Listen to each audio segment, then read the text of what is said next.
honroso de estar aqui nessa sessão.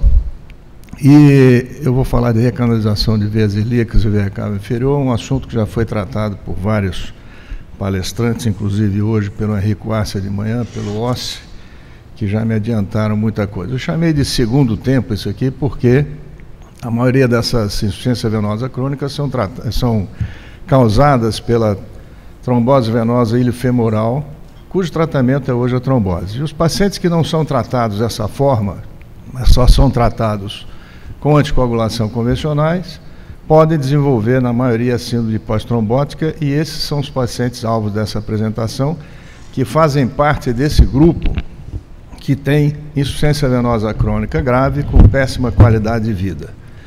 Mas como reconhecer e tratar esses pacientes? O reconhecimento desses pacientes depende de um alto índice de suspeição. O diagnóstico se baseia em sinais e sintomas clínicos e exame angiográfico e ultrassom, que o Ossi falou aqui, que ele não deve acabar realmente na região inguinal. Nós devemos procurar com o ultrassom o segmento da ilíaca e também da veia cava. Então, são pacientes desse tipo que perambulam pelos ambulatórios e consultórios, como esse aí marcando com marcas de bandagem, com tratamento paliativo. E um grande número de pacientes, também citados hoje aqui, que são parte disso aqui, da síndrome de May-Turner, pacientes que têm vários tipos de lesões, já mostrando aqui algum tipo com a sua recanalização, podem ou não ter trombose venosa, sequelas de trombose, e nos quais a recanalização é bastante útil. Aqui mostrando uma paciente de 28 anos, com 9 anos de uma trombose venosa extensa, e que apresenta esse quadro aqui à esquerda, e depois da recanalização desaparece totalmente essa lesão. A sequela da trombose venosa iliofemoral, em 25 anos de evolução, produziu essa insuficiência venosa crônica, e após a sua recanalização, essa paciente recobra uma qualidade de vida muito boa, embora as marcas da pele aí continuem. Então, a recanalização da veia ilíaca esquerda ou direita, se for o caso, é muito fácil, é um resultado final bastante satisfatório, e a maioria das lesões oclusivas fêmuro-ilio-cavas totais podem ser recanalizadas com sucesso e com mínima morbidade, curto período de afastamento e boa perviedade em longo prazo, sobretudo com excelentes melhora clínica, já tendo sido citado pelo Henrico Arce hoje aqui na sua palestra, o Sejad Raju, eu tirei aqui os dados para a gente não ficar colocando. Ele realmente é a maior experiência no mundo nisso aqui, mas nós temos grupos como o do Comerota, que apresentou 2 casos, mas que ficou muito maravilhado com os resultados obtidos, e grupo francês aqui também com a maioria, com um número expressivo de casos. Temos aqui um paciente de 34 anos, com trombose venosa há 9 anos, com úlcera bilateral, e que apresenta esse quadro de trombose, com sequela de trombose ilio-cava, e que foi tratado com recanalização com 4 stents, e que dá esse aspecto aí e uma melhora bastante boa. Um outro paciente, da mesma forma, com 20 anos de evolução de uma trombose venosa, úlceras crônicas, uma limitação muito grande de suas atividades, claudicava para 200 metros, 150 metros, e aqui o tratamento dele com recanalização, que a gente prefere começar na veia cava, descendo e fazendo como se a gente estivesse fazendo uma neobifurcação arterial com as mesmas técnicas utilizadas, só que a gente prefere nesse segmento aqui os stents, wall stents.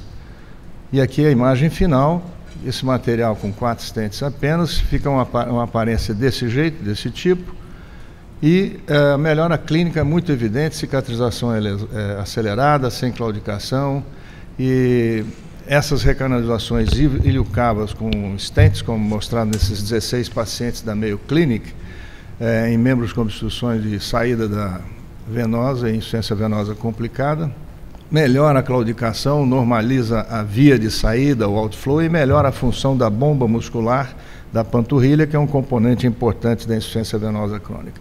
Essa aqui mostra a evolução desse paciente em apenas 14 dias, de um camarada que claudicava para 200 metros, passou a caminhar 5 quilômetros no dia seguinte, uma coisa bastante expressiva. Esse foi o nosso último caso, o mês passado, em que a gente usou essa técnica e usamos nesse paciente stents de nitinol. E essa é a técnica do double barrel que o Neglen e o Raju preconizam para a bifurcação ilho-cava, dando esse aspecto aí no final.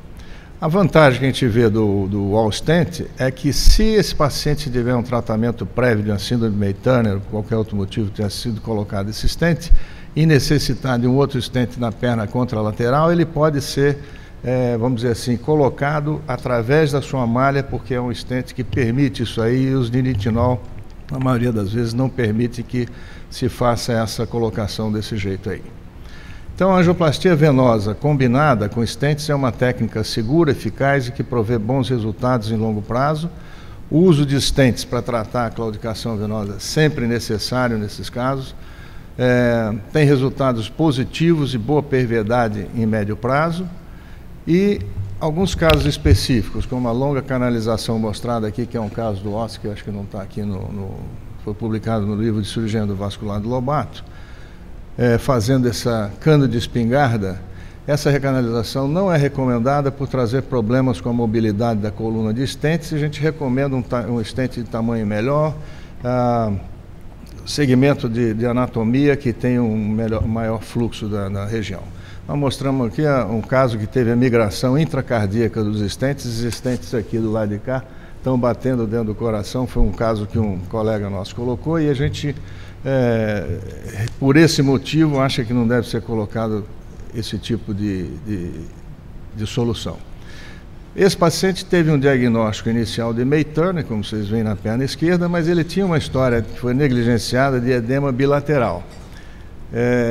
No exame, no tratamento, eu vi que não tinha uma lesão muito expressiva, mas tinha uma estagnação desse fluxo. Eu resolvi estudar a cava em cima, acabei encontrando isso aí. Uma estenose de reduzir de 30 milímetros para 10 milímetros. E aqui tem uma coisa, apesar da preferência nossa ser com o wall stent aqui, por ser um stent liso, e esse território ser um território venoso liso, também ele escorrega.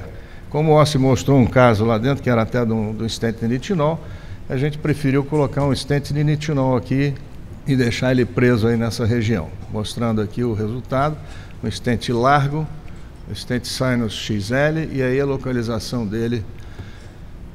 Então, repassando a mensagem, todo paciente com insuficiência venosa crônica deve ser pesquisado, suspeitar sempre que possa haver uma obstrução de saída venosa, e a desobstrução da saída venosa tem bons resultados e melhora significativamente a qualidade de vida desses pacientes, e sempre tem que ter a angioplastia com stents. Muito obrigado.